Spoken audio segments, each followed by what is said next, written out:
Honorable Sir, thank you for making us understand the importance of self-analysis and realizing that we should learn joyfully for rising to excellence. Honorable Prime Minister Sir, Erica George, a student of class 9th from the beautiful lush green land with eucalyptus forest, Udhampur, Union Territory of Jammu and Kashmir, seeks your guidance. Erica, please ask your question. Greetings, Honorable Prime Minister Sir. I am Erica George from APS Udhampur, Jammu and Kashmir from 9th. Sir, the question that I wanted to ask was, nowadays there's a lot of competition, especially in the academic fields and in a country like India. In this case, there are a lot of people who are really very talented and knowledgeable, but due to some reason they could not appear for the exams. Maybe they could not choose the right path, or maybe they do not have the proper counseling. So sir, in this case, what can we do for these people so that the talent of these people does not go to a waste and instead can be utilized in a better and efficient way? Thank you, sir. Thank you, Erica.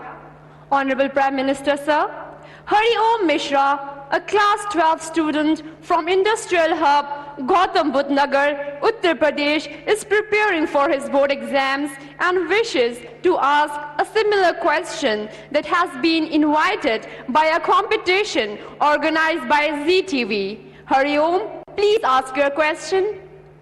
नमस्कार, मेरा नाम हरिओम मिश्रा है और मैं Cambridge school Noida की 12वीं कक्षा का छात्र हूँ। मेरा आज प्रधानमंत्री जी से सवाल है कि जैसा इस साल कॉलेज में एडमिशन की प्रक्रिया में काफ़ी बदलाव लाए गए हैं और इस साल बोर्ड परीक्षा के पैटर्न में भी काफ़ी बदलाव लाए गए हैं, तो इन सारे बदलावों के बीच में हम विद्यार्थी अभी बोर्ड परीक्षा पर ध्यान दें या फिर हम कॉलेज की एडमिशन की प्रक्रिया पर ध्यान दें, हम किस चीज़ को और अपनी तैयारी किस प्रकार करें? Thank you, Hari Om. Honorable Prime Minister Sir, just like Erica and Hari Om, many students from different parts of the country have expressed their anxiety and concern about whether to focus on studies, competitive exams, board exam preparation, or college admission. We all seek your guidance, Honorable Prime Minister Sir. वैसे दो अलग अलग प्रकार के सवाल हैं। एक विषय है कंपटीशन का और दूसरा विषय है कि ये एग्जाम दूं या वो एग्जाम दूं, और एक ही समय दो एग्जाम है तो क्या करूं। मैं नहीं मानता हूं कि हमने एग्जाम के लिए पढ़ना चाहिए, गलती वहीं हो जाती है। मैं इस एग्जाम के लिए पढ़ूंगा, फिर मैं इस एग्जाम के लिए पढ़ूंगा, इसका मतलब हुआ कि आप पढ़ नहीं रहे हैं, आप उन जड़ी बूटियों को खोज रहे हैं जो आपका काम आसान कर दें। और शायद इसी के कारण हमारे लिए अलग अलग एग्जाम अलग लगते हैं, कठिन लगते हैं।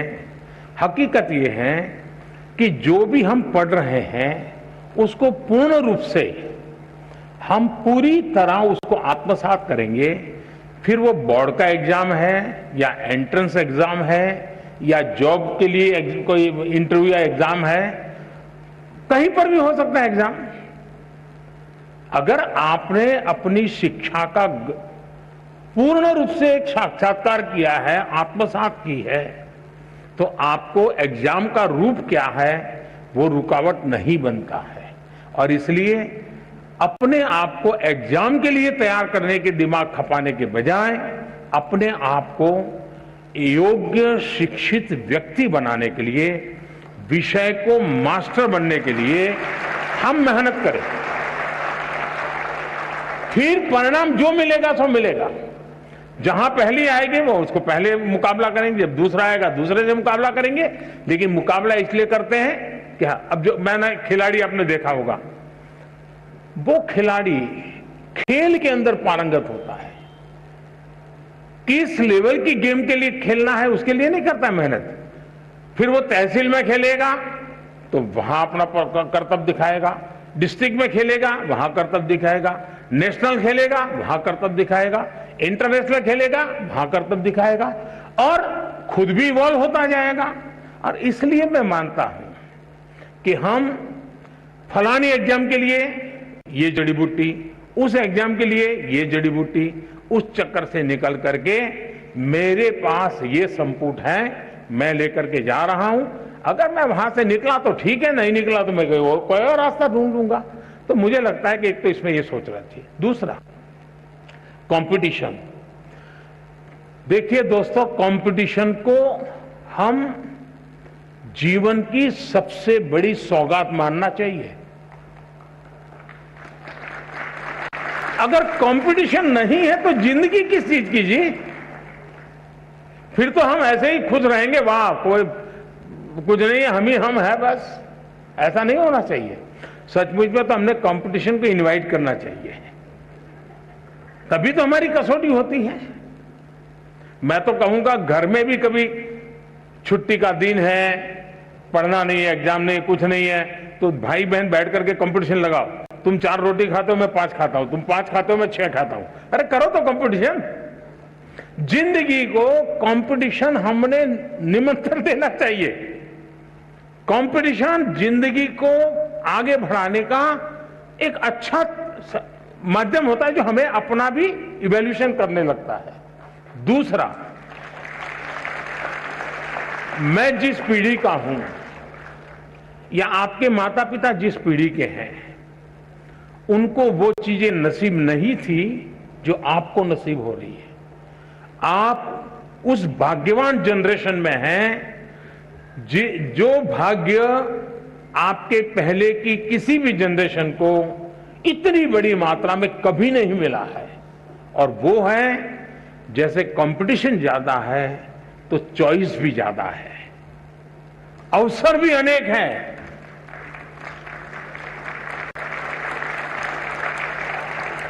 आपके परिवार में इतना अवसर नहीं थे। आपने देखा होगा, 2 किसान हो, मान लीजिए उसकी भी 2 एकड़ भूमि है, इसकी भी 2 एकड़ भूमि है, लेकिन एक किसान है, चलो भाई गुजारा करना है, गन्ना की खेती करते रहो, अपना गुजारा चल जाएगा। दूसरा किसान है, वो सोचता है नहीं 2 एकड़ भूमि है, ऐसा करूंगा, 1/3 ये करूंगा, 1/3 ये करूंगा, 1/3 ये करूंगा, पिछली साल ये किया था तो इस बार ये करूंगा, ये 2 चीजें नहीं करूंगा। आप देखेंगे कि वो जो 2 एकड़ भूमि में ही ऐसे ही आराम से बैठा हुआ गुजारा कर लेता है। जिंदगी ठहर जाती है। जो रिस्क लेता है, प्रयोग करता है, नई चीज लेता है, नई चीज जोड़ता है, वो इतना आगे बढ़ जाता है कि जिंदगी में कहीं रुकने का नाम नहीं लेता है।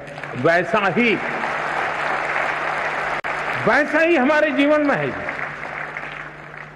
हमें गर्व करना चाहिए कि हम इतनी स्पर्धा के बीच में अपने आप को प्रूव कर रहे हैं, और हमारे पास अनेक चॉइस है।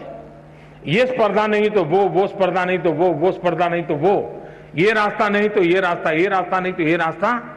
मैं समझता हूं कि हम इसको अपॉर्चुनिटी माने, एक अवसर माने, और मैं इन अवसर को छोड़ूंगा नहीं, मैं इस अवसर को कभी न कभी जाने नहीं दूंगा।